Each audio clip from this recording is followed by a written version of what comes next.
ele era chamado. Quando ele ganhou para Jesus, Jesus ganhou para Jesus o Zaqueu, né? Que estava em cima da árvore. O Zaqueu já desceu gostoso e disse, vamos lá para casa para jantar lá. E Jesus já convidou toda a galera, vamos todo mundo lá para casa do Zaqueu. Ainda bem que o Zaqueu é rico. Aí o Zaqueu colocou uma mesa bem grandona e eles comeram à vontade. E aí lá Zaqueu se arrependeu dos pecados dele, dos erros dele, e disse, hoje eu resolvo, vou pegar metade dos meus bens e vou dar para os pobres. E ainda se eu roubei alguém, por favor se apresente que eu vou devolver 4 vezes mais. Aí Jesus falou assim, uma palavra tão maravilhosa. Hoje veio salvação nessa casa, porque este também é filho de Abraão. E aí Jesus disse assim, porque o Filho do Homem veio buscar e salvar o que estava perdido. Amém? Esse estava perdido e foi achado. Então Jesus ainda está procurando os filhos de Abraão, e Jesus quando encontra um, irmãos, com certeza essa pessoa convida Jesus para ir na casa dela. Né? E Jesus não ia em qualquer casa, ele só ia onde ele era convidado. Convidava para jantar, Jesus ia e levava a galera ainda. Né? Convidava para Jesus ir, às vezes porque tinha lá um doente, Jesus ia e levava, aí não levava a galera toda, ele levava os mais perto dele, os mais do círculo de proximidade de Jesus eram 3. Você lembra qual que eram os apóstolos que estavam sempre com Jesus mais perto? Ele tinha 12, mas tinha 3 que estavam sempre junto. Qual que era o nome deles? Tiago, João e Pedro. Pedro, Tiago e João, e até tem a musiquinha aí, o barquinho, né? Então eles estavam sempre juntos com Jesus. Nos maiores milagres que Jesus operou, Jesus só deixava o Pedro, o Tiago e o João entrar com eles nesses lugares. Né? E aí acontecia maravilhas. Então, mas ele estava sempre presente onde ele chamava. Ele só não ia onde não lhe chamava. E às vezes alguém pedia, manda só a palavra, não precisa o senhor ir lá. Aí ele mandava a palavra e a palavra fazia o milagre. Mas a gente não pode ser, como é que é? A gente não pode ser bobo do diabo para ele fazer da gente, às vezes gato e sapato, corre para cá, corre para lá. Às vezes expulsava o demônio da 1h da manhã até as 5h da manhã, às vezes. Eu e a pastora expulsava o demônio quando a gente não tinha ainda os filhos naquela época. Então, e às vezes as pessoas, nós expulsávamos o demônio e as pessoas não vinham para a igreja. Não vinham, elas só queriam que resolvesse o problema delas. Aí eu aprendi isso, não é que eu não vou, é que eu aprendi o seguinte, eu tenho que atender os filhos de Deus. Por isso que Jesus disse para aquela mulher, não vou pegar o pão dos filhos e lançar para os cães. Então o que eu comecei a fazer? Ah, tem demônio? Ah, tem problema? Vem hoje na igreja. Traz aqui na igreja. Aí muitos ficavam bravos comigo. Ah, mas a gente tem que vir porque o pastor é obrigado. Eu não sou obrigado. Nenhum filho de Deus é obrigado a fazer o que aqueles que não são filhos de Deus querem. Quem está entendendo, diga amém. Eles têm que se humilhar, porque é eles que precisam. Quem está entendendo, diga amém. Por exemplo, se você está doente, você vai aonde? No médico você vai ligar, médico, doutor, por favor, vem aqui em casa, vem ligeiro. Vem ligeiro que eu estou com uma dor. Corre! Mas como que o senhor não vai vir? O senhor é doutor? É, mas tem um consultório. E não recebe você lá se não tiver um plano de saúde, ou se você não tiver o dinheiro para pagar. Mas o pastor não, ele não cobra, ele ainda é obrigado a ir. E aonde está escrito isso?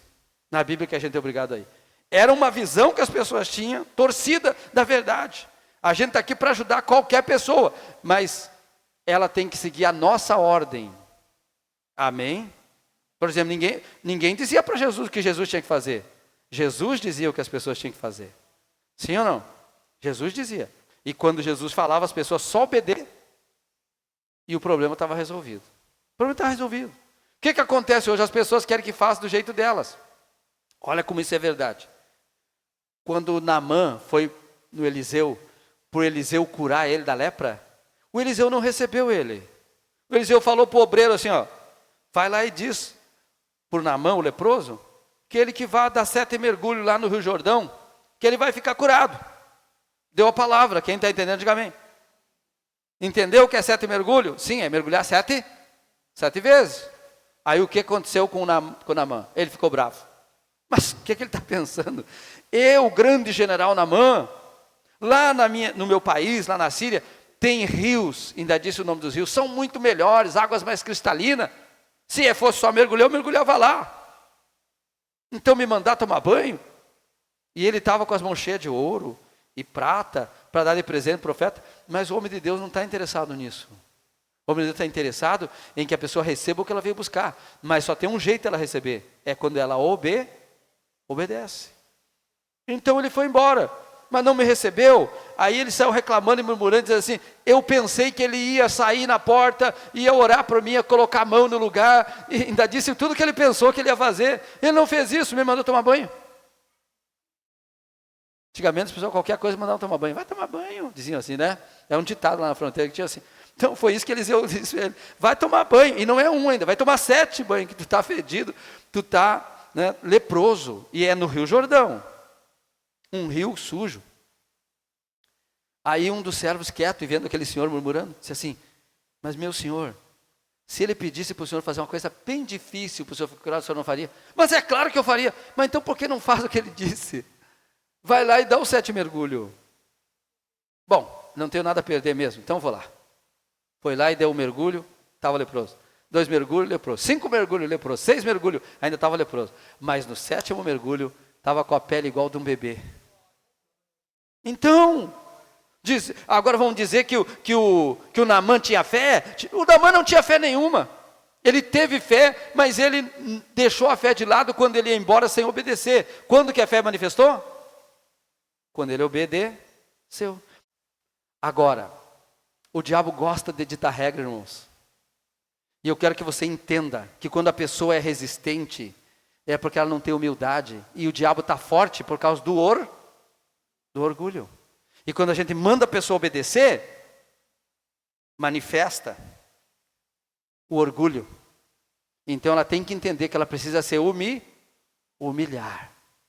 Aí não tem demônio forte. Quem está entendendo, diga amém. Porque o diabo é orgulhoso. O diabo é orgulhoso. Então eu aprendi essa técnica com o Espírito Santo.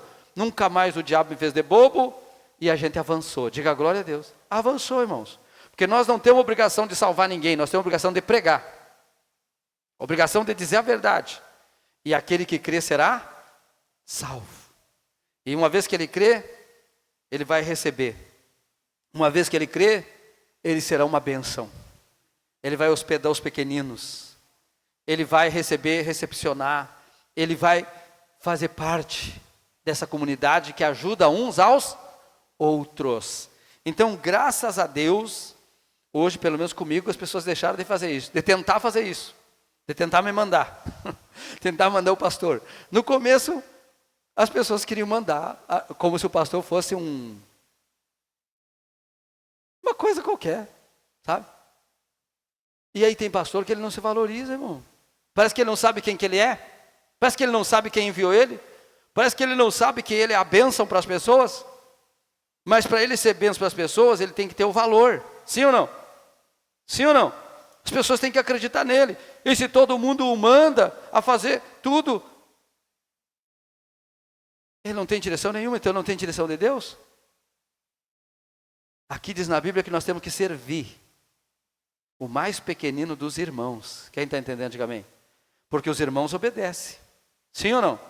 Os irmãos obedecem. As ovelhas, e não é cabrito ainda, é ovelha. Pode ter cabrito e não obedecer, mas a ovelha obedece. Aí o servo de Deus, o pequenino, o enviado de Cristo, está ali para servi-los. E a Bíblia chama a gente assim, ó, só para você, eu quero que você precisa crer para você receber. Que cada pessoa que Jesus enviou,